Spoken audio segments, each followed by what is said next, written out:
and at this time I'm going to report emergency care. The scene is safe. I have one adult victim. I'm Joyce Aquino. I know first aid. Can I help? Hey sir, are you okay? Hey sir, are you okay? Hey sir, are you okay? Victim is unresponsive. Help! Activate medical assistance with AED and report back to me as I assess the victim. Mouth and nose clear. 1,002, 1,003, 1,004, 1,005, 1,006, 1,007, 1,008, 1,009, 1,010. Victim has negative breathing and negative pulse. Follow-up medical assistance with AED and report back to me as I do CPR. 1, 2, 3, 4, 5, 6, 7, 8, 9, 10, 11, 12, 13, 14, 15, 16, 17, 18, 19, 20. 1, 2, 3, 4, 5, 6, 7, 8, 9, and 1.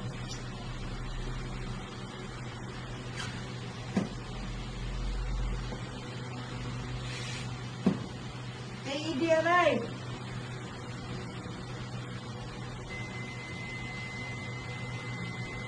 Apply pads to patient's bare chest.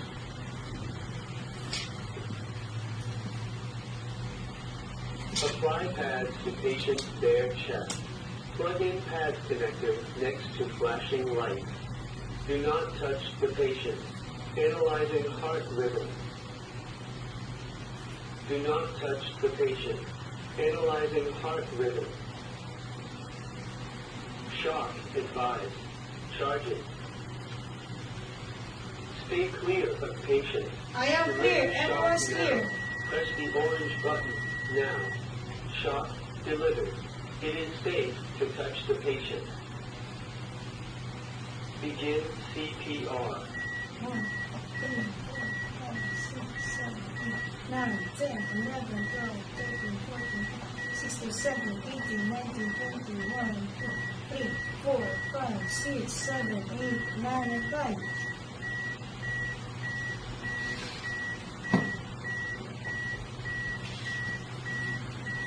The victim has positive breathing and positive pulse. The victim is revived.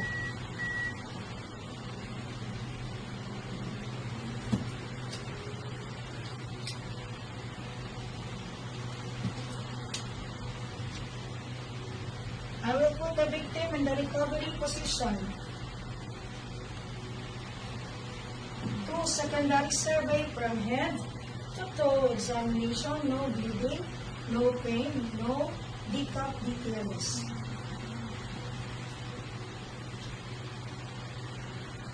Endorse victim to medical facility assistance to relay the incident and provide sample. Hey sir, can you hear me? Hey sir, can you feel me? Can you tap your fingers? Can you lift your leg? Victim is suspected of spinal cord injury. Stabilize using C-collar.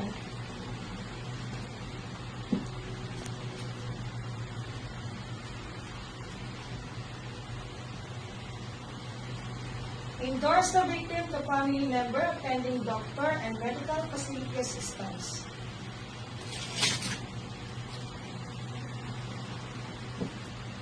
I'm done. I will remove my gloves, sanitize, document data, and do post-it. This is you. Thanks for watching.